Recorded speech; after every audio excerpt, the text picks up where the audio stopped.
अस्सलाम वालेकुम व्यूवर्स। उम्मीद करता हूँ आप खैरियत से होंगे। आपको अपने चैनल पे खुश आमदीद कहता हूँ और साथ ही आपको आज मैं सैर करवाऊँगा पोलैंड से जर्मनी बाय रोड। इसमें आपको बॉर्डर क्रॉसिंग भी दिखाऊँगा कि जब आप पोलैंड से जर्मनी में इंटर होते हैं तो किस रास्ते से इंटर होते हैं और रास्ते में क्या क्या कॉम्प्लिकेशंस आती हैं, बॉर्डर कैसा होता है, चेकिंग कैसी होती है यहाँ पे। तो व्यूवर्स, यहाँ से हमारे सफ़र का आगाज़ होगा। ये कातोवाइस एक पोलैंड का शहर है। कातोवाइस उसके एयरपोर्ट का मेन गेट है। तो यहाँ से अब हम जर्मनी की तरफ सफ़र करेंगे। ये सफ़र हमारा तकरीबन जो फ्रैंकफर्ट एयरपोर्ट है, कातोवाइस एयरपोर्ट से फ्रैंकफर्ट एयरपोर्ट तक का तकरीबन 920 किलोमीटर के करीब या 930 किलोमीटर के करीब बनता है। तो रास्ते में क्योंकि रिफ्यूलिंग भी करनी पड़ती है गाड़ी में, यानी तेल वगैरह डलवाने के लिए ब्रेक्स लगानी पड़ती है। इसके अलावा काफ़ी शाफ़ी के लिए भी रुकना पड़ता है। तो आलमोस्ट ये 10 घंटों में सफ़र कंप्लीट होता है। तो ये रात के तकरीबन 10:30 बजे के करीब सफ़र का आगाज़ किया है। तो आलमोस्ट 8 साढ़े 8 बजे के करीब फ्रैंकफर्ट एयरपोर्ट पे हमारे सफ़र का इख्तिताम होगा। तो जुड़े रहिए हमारे चैनल के साथ, हमारी इस वीडियो के साथ। आपको मैं जो चीदा मकामात है वो दिखाता जाऊंगा, ट्रैफिक के बारे में बताऊंगा। आप बुल के खुद ही देख सकते हैं रात के टाइम कितनी ट्रैफिक होती है। कोई ख़ास ट्रैफिक लोड नहीं होता। हाँ, ये है कि अगर कोई एक्सीडेंट वगैरह ना हो तो नॉन स्टॉप ट्रैफिक चलती रहती है। लेकिन अगर कोई इस तरह का हैपन हो जाए तो फिर तो ट्रैफिक ज़ाहिर है रुकती है, दिन हो या रात हो, उसमें टाइम ज़्यादा भी लग सकता है। तो पोलैंड में 140 किलोमीटर पर आवर मोटरवे पे हम गाड़ी ड्राइव कर सकते हैं मैक्सिमम। तो 140 किलोमीटर काफ़ी अच्छी स्पीड है। यूरोप के और किसी मुल्क में 140 किलोमीटर की स्पीड लिमिट नहीं है। जर्मनी में तो अनलिमिटेड है, यानी जर्मन मोटरवेज़ पे तो बेशुमार ऐसे मकामात हैं जहाँ पे आप जितनी स्पीड करना चाहते हैं कर सकते हैं, कोई लिमिट नहीं होती वहाँ पे। लेकिन पोलैंड में, क्योंकि हम इस वक्त पोलैंड में हैं, तो यहाँ पर 140 किलोमीटर पर आवर मोटरवे की स्पीड है। इसके अलावा जो शहरों के अंदर की स्पीड है वो 90 किलोमीटर पर आवर है। शहर से बाहर, मोटरवे से नीचे और शहर से बाहर। और जो शहर के अंदर है वो 50 kilometre per hour speed limits है। ये 3-4 स्पीड लिमिट्स होती हैं, यूरोप के बाकी मुल्कों की तरह इधर भी हैं। तो पोलैंड के लोग बेसिकली बहुत अच्छे हैं। इंग्लिश दूसरे यूरोपीय मुल्कों की तरह कम ही बोली जाती है यहाँ पे भी। पोलैंड में आप शॉपिंग कर सकते हैं। शॉपिंग के लिए ये बहुत सस्ता मुल्क है। 1 यूरो के तकरीबन 4.5 पोलैंड करेंसी के बनते हैं। तो बड़ा मज़ा आता है यहाँ पे शॉपिंग करने का। यानी जो चीज़ें जर्मनी में हम, यानी कॉफ़ी की आपको मैं बता देता हूँ, एक कॉफ़ी की प्राइस जो जर्मनी में है वो जो बड़ा कप है वो 4 यूरो 70 सेंट से 5 यूरो के बीच में आता है। कई जगहों पे 3 यूरो 90 सेंट का भी होता है। ये मैं बात कर रहा हूँ जो मोटरवे पे पार्किंग लॉट्स आते हैं या पेट्रोल पंप्स आते हैं, उधर की बात कर रहा हूँ। तो जब हम पोलैंड में इंटर होते हैं तो यहाँ पे जो कॉफ़ी है वो 15 पोलैंड करेंसी की है, तकरीबन PLN 15 की है। और ये बनते हैं 2-2.5 यूरो, 2.5-3 यूरो के करीब बनती है कॉफ़ी। तो इसी हिसाब से खाना पीना यहाँ पे बहुत अच्छा है, सस्ता है। जो फ़िश का एक पीस है वो तकरीबन 150 ग्राम या 200 ग्राम का होता है। एयर फ्राई भी मिलता है, ऑयल फ्राई भी मिलता है, तो वो 11 PLN का मिलता है। तो ये बन जाते हैं तकरीबन 2.5-3 यूरो ये बनते हैं। तो आलमोस्ट ये पोलैंड काफ़ी सस्ता है हर लिहाज से जर्मनी की निस्बत। सफ़र का काफ़ी हिस्सा तय हो चुका है। अब जर्मन बॉर्डर बिल्कुल करीब है यहाँ से। जर्मनी किसी भी टाइम यहाँ से शुरू होने वाला है। स्पीड लिमिट यहाँ पे तकरीबन 100 या 80 किलोमीटर पर आवर है, और वो भी इस वजह से कम की हुई है कि यहाँ पे कंस्ट्रक्शन हो रही है। लेकिन फिर भी मोस्ट यूरोपियन कंट्रीज़ के जो बॉर्डर आते हैं वहाँ पे स्पीड लिमिट्स कम ही होती हैं। तो ये जर्मन शुरू हो गया है, ये जर्मन बॉर्डर था। आपने राइट साइड पे एक बोर्ड देखा होगा, वहाँ पे डी लिखा हुआ था, डी मीन डॉइचलैंड, और साथ में स्पीड लिमिट्स भी लिखी हुई थी। शहरों के अंदर आपने क्या स्पीड्स रखनी है, मोटरवे पे जो लिमिटेड एरियाज़ हैं वहाँ पे आपने क्या स्पीड्स रखनी है। तो आप देख सकते हैं कोई यहाँ पे चेक पोस्ट वगैरह नहीं है, कोई भी चेकिंग वगैरह इतनी ख़ास नहीं है यहाँ पे। आप फ्रीली आ जा सकते हैं, लेकिन लीगल होना चाहिए बंदे को, तो कोई प्रॉब्लम नहीं बनती, ना ही कोई पेश आती है। तो इस वक्त जी मैं जर्मनी में एंटर हो चुका हूँ, तो मज़ीद बात करते हैं अब। पोलैंड में जी टोल प्लाजे बने तो हुए हैं, लेकिन वहाँ पे हाँ लोग भी बैठे होते हैं, ऑटोमेटिक मशीन्स भी होती हैं, लेकिन वो टोल प्लाजे आते हैं अगर आप जर्मनी से गेडांसिक सिटी की तरफ जाते हैं तो उधर वो टोल प्लाजे आते हैं। 2 टोल प्लाजे हैं। अगर आप जर्मनी से वारसाओ पोलैंड का कैपिटल सिटी है, वारसाओ जाते हैं तो ये आपको वहाँ पे कोई टोल प्लाजा आपको नहीं पे करना पड़ता, फ्री है। तो इसी तरह अगर आप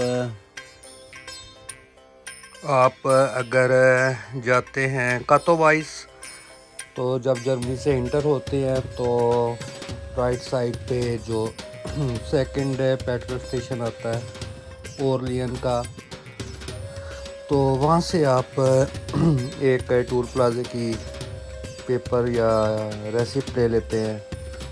तकरीबन 3-3.5 यूरो के करीब वो बनती है, 15 PLN की वो भी मिलती है।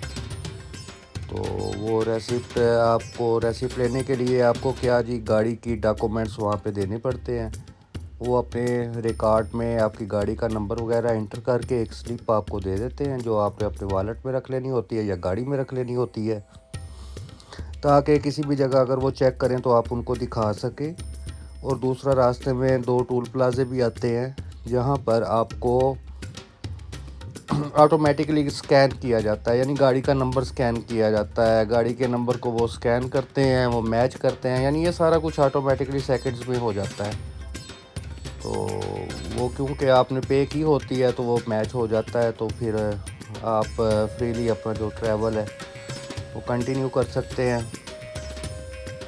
इसी तरह अगर आपने अपने टोल प्लाजे की जो स्लिप है आपने नहीं वो पे की, टोल प्लाज़ा पे नहीं किया, तो डेफिनेटली बात है उनके रिकॉर्ड में वो चीज़ आपकी गाड़ी का नंबर नहीं होगा। तो फिर क्या होगा जी, असल बात तो ये है, फिर ये होता है कि तकरीबन 15-20 दिन बाद या 1 महीने बाद आपको एक ख़त मिलता है जिसमें उन्होंने लिखा होता है फ़लाँ तारीख को इतने बज के इतने मिनट पे आप फ़लाँ टोल प्लाजे से गुज़रे हैं, आपने अपना टोल प्लाज़ा पे नहीं किया था जो कि इतना बनता है। अब वो जुर्माना लगा के और ख़त के अखराजात डाल के 4-5 गुना 6 गुना करके वो आपको भेज देते हैं कि ये फ़लाँ बैंक अकाउंट में जमा करवा दें, और अगर आप जमा नहीं करवाएंगे तो आपको मज़ीद फ़ाइन पे करना पड़ेगा। तो ये जी कातोवाइस से जब हम पोलैंड से जर्मनी इंटर होते हैं तो ये फर्स्ट टनल है, इसमें आजकल कंस्ट्रक्शन का काम हो रहा है।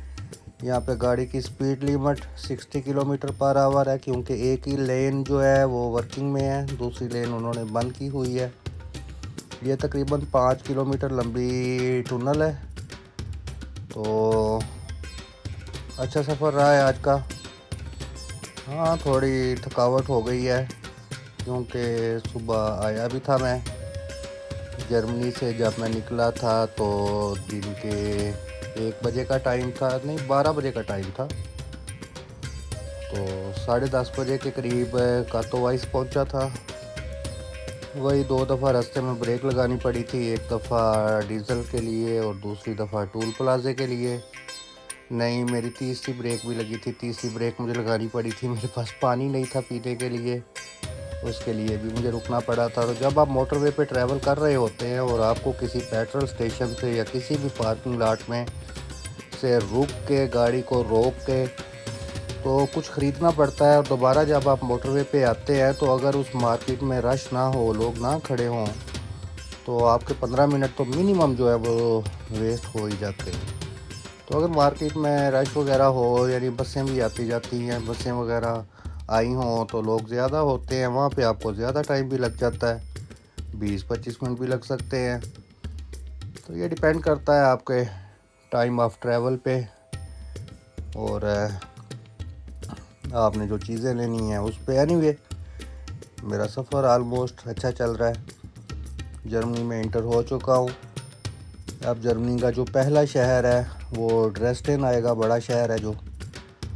तो ड्रेसडेन के बाद बड़ा शहर एरफर्ट है। एरफर्ट के बाद फिर छोटे छोटे शहर तो आते ही रहते हैं। उसके बाद फिर बड़ा शहर फ्रैंकफर्ट ही आएगा। तो फ्रैंकफर्ट तक आप ड्राइव करनी है। यहाँ पर भी कंस्ट्रक्शन का काम हो रहा है, जैसा कि आप देख भी सकते हैं।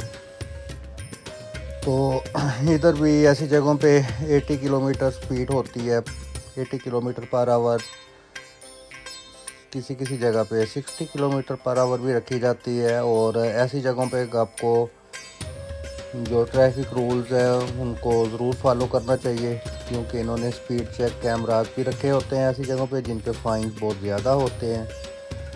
तो वैसे भी अगर आप रूल्स एंड रेगुलेशंस को फॉलो करते हैं ड्राइव के दौरान तो ज़रूर करना चाहिए, तो आपकी ड्राइव बड़ी सेफ़ रहती है। मैंने कई दफ़ा नोट किया है, कई दफ़ा मैंने चेक किया बाकायदा कि अगर किसी जगह पे इन्होंने स्पीड लिमिट 80 रखी हुई है तो वहाँ से 90 में तो बंदा गुज़र ही जाता है, थोड़ा डिस्टर्ब होता है। लेकिन अगर 100 किलोमीटर पे आप गाड़ी ड्राइव करते हैं 80 वाली जगह पे तो वो बहुत मुश्किल हो जाता है। उसमें आपके गाड़ी के आउट ऑफ कंट्रोल होने के चांसेस बहुत ज़्यादा होते हैं। तो इसलिए मैं भी 99.99% जो है वो रूल्स एंड रेगुलेशंस फॉलो करता हूँ।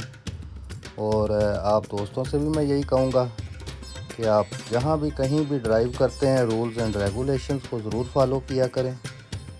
और अब जी जर्मनी का एरिया शुरू हुआ है काफ़ी देर से, ड्रेसडेन आने वाला है और ये सुबह भी तुलू होने वाली है। तो फिर देखते हैं अब नेक्स्ट। ऑलमोस्ट मेरा आज का सफ़र बहुत अच्छा रहा है, अल्लाह का बहुत शुक्र है, अल्लाह का बड़ा फजल है। बिना किसी कॉम्प्लिकेशन के, बिना किसी ट्रेजेडी के बिल्कुल सेफ़ एंड सिक्योर ट्रैवल रहा है मेरा। तो हाँ, आपको मैंने ये बताना था कि जर्मनी से जब हम ट्रैवल शुरू करते हैं तो फ्रैंकफर्ट से तकरीबन फ्रैंकफर्ट से A5 मोटरवे जो है, ये होता है ऑटोबान का। ऑटोबान जर्मनी में मोटरवेज़ को कहा जाता है। A5 से स्टार्ट होता है ये ट्रैवल और तकरीबन 120 किलोमीटर A5 पे ट्रैवल होता है। फिर आगे मोटरवे जो ऑटोबान है, यानी दूसरा मोटरवे 7 नंबर आता है, 20-25 किलोमीटर उस पर ट्रैवल होता है। और फिर इसके बाद ऑटोबान नंबर 4 यानी मोटरवे नंबर 4 आ जाता है। फिर आगे वाला सारा सफ़र इसी पे होता है। तो ये तकरीबन 140-50 किलोमीटर जो है वो A4 और A7 पे होता है। और उसके बाद ड्रेसडेन वहाँ से तकरीबन 385 किलोमीटर है जब A4 स्टार्ट होता है। तो ड्रेसडेन से ऑलमोस्ट 100 किलोमीटर है, पोलैंड का बॉर्डर है, ये भी A4 पे होता है। और उसके बाद जो पोलैंड में रोड स्टार्ट होता है वो भी A4 है, उसका भी नाम A4 रखा हुआ है पोलैंड के लोगों ने। तो कातोवाइस तक तकरीबन ये बनता है 322 किलोमीटर। फिर इसी रोड पे ट्रैवल करना पड़ता है A4 पर ही। तो आगे अगर आपने एयरपोर्ट पे जाना है तो वो 20-25 किलोमीटर आपको कुछ 88 है रोड नंबर, उस पे ट्रैवल होता है। और फिर वो लोकल शहर के अंदर जो रोड है वो शुरू हो जाते हैं। तो आलमोस्ट ये तकरीबन 322 पोलैंड के अंदर और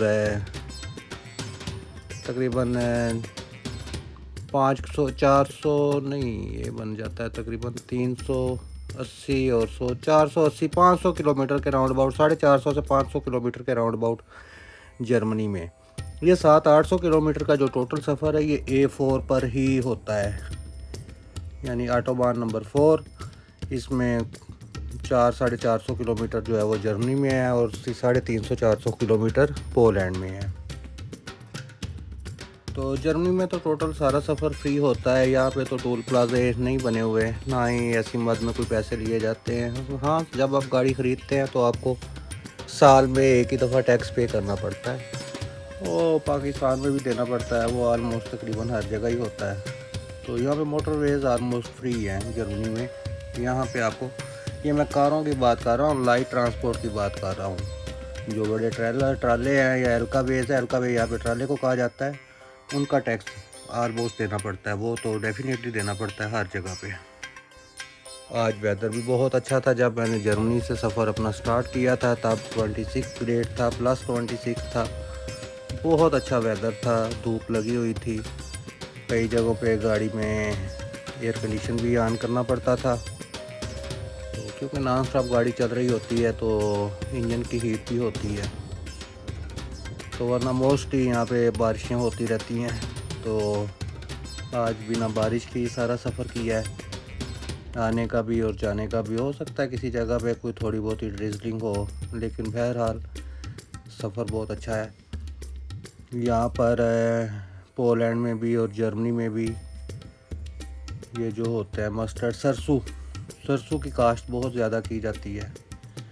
ये आप देख भी सकते हैं, जगह जगह पे आपको येलो पॉइंट्स नज़र आ रहे हैं। पॉइंट तो नहीं, खैर ये सरसों लगाई हुई है, जो सरसों के फूल होते हैं वो नज़र आ रहे हैं आपको ज़मीन पे।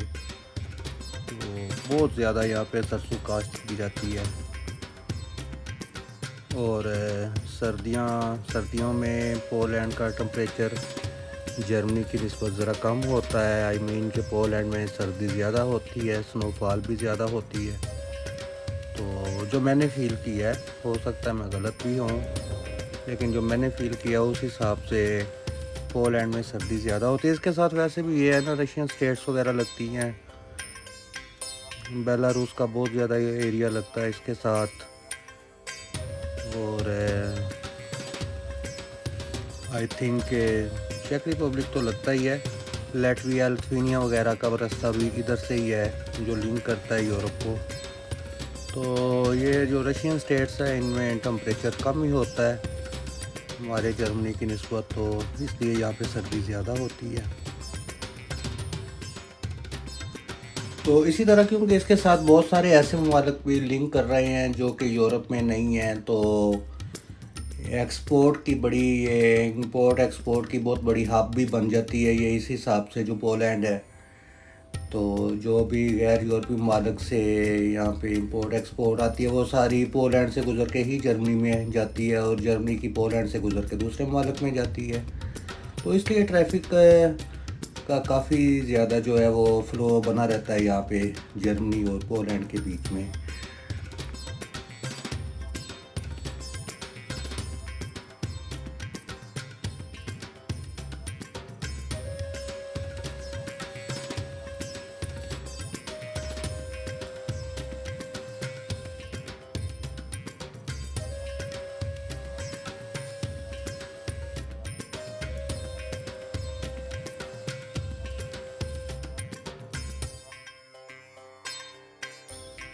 तो व्यूअर्स, अगर आपको भी मेरी तरह फिरने का शौक़ है, मुझे तो बहुत ज़्यादा शौक़ है पाकिस्तान में, मैं अपनी जेब से पैसे लगा के दूर दूर जाके नए नए शहर, नई नई जगह जो है देखा करता था।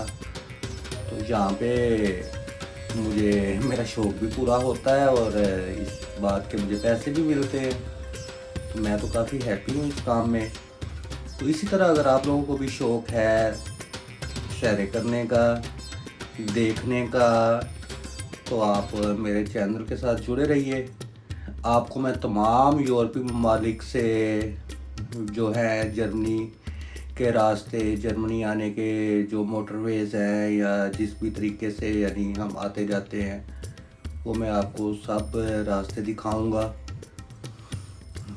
फ्रांस से जैसे जर्मनी आने का रास्ता है, कितने हैं, कौन कौन से हैं। इसी तरह ऑस्ट्रिया से, इसी तरह लुक्समबर्ग से, बेल्जियम से, नीदरलैंड से, डेनमार्क से।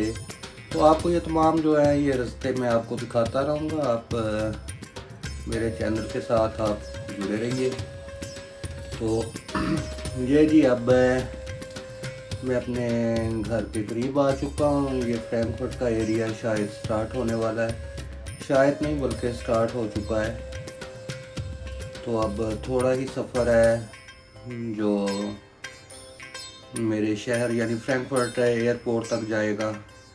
नहीं, यहाँ से ये तकरीबन 120 किलोमीटर का सफ़र बाकी है अभी फ्रैंकफर्ट एयरपोर्ट का।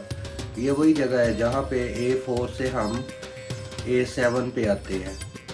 यहाँ पे आजकल कंस्ट्रक्शन का काम हो रहा है। तो तकरीबन 15-20 किलोमीटर का ये टुकड़ा है जो A7 का है। इसके बाद हम दोबारा फिर A5 पे चले जाएंगे। तो जो A5 है वो सीधी फिर फ्रैंकफर्ट एयरपोर्ट तक ही जाती है।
लें जी व्यूवर्स, ये अब फ्रैंकफर्ट तकरीबन स्टार्ट हो चुका है।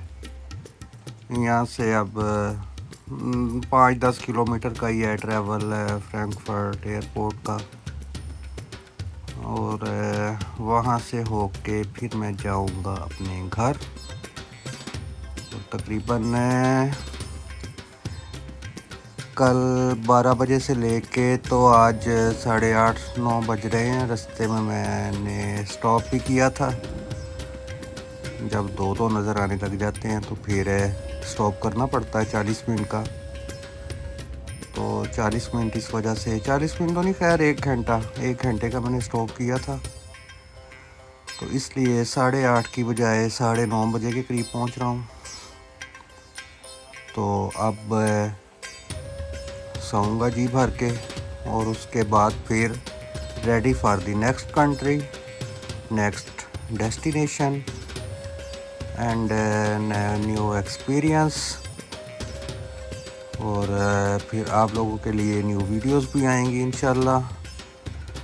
तो अल्लाह का बहुत शुक्र है, अल्हम्दुलिल्लाह अल्हम्दुलिल्लाह।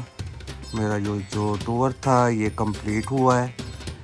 अब एक और वीडियो मैं आपको लगाऊंगा जिसमें जर्मनी से पोलैंड जाने का जो है वो मैं आपको दिखाऊंगा कि जर्मनी से पोलैंड जब जाते हैं तो बॉर्डर कैसा है, क्रॉसिंग कैसी है वहाँ पे। और जैसा कि आपने पोलैंड से जर्मनी आते हुए देख लिया है, क्या चेकिंग है, लेकिन इसका मतलब ये नहीं है कि यहाँ पे चेकिंग होती नहीं है। चेकिंग यहाँ पे होती है, सम टाइम ही ऐसा होता है कि नहीं हो रही होती। ये खड़े होते हैं, जर्मन पुलिस वाले अपनी गाड़ियों में बैठे होते हैं और जिस पे डाउट होता है उसके पीछे गाड़ी लगा के फिर उसको साइड पे ले जाते हैं और अच्छी तरह से तलाशी लेते हैं। तो अल्लाह का शुक्र है मेरे साथ तो कभी ऐसा नहीं हुआ, हो भी ना और हो भी जाए तो मुझे प्रॉब्लम नहीं है क्योंकि मैं लीगल हूँ, मेरे पास सारे डॉक्यूमेंट्स होते हैं। तो इसलिए अब इंशाल्लाह मिलेंगे हम नेक्स्ट वीडियो में। नेक्स्ट डेस्टिनेशन होगी, न्यू डेस्टिनेशन होगी, नेक्स्ट वीडियो होगी, न्यू डेस्टिनेशन होगी और न्यू एक्सपीरियंस होंगे। तो आपका बहुत शुक्रिया कि आपने ये वीडियो देखी। तो ठीक है फिर व्यूअर्स, अल्लाह हाफिज़, गुड बाय, टेक केयर।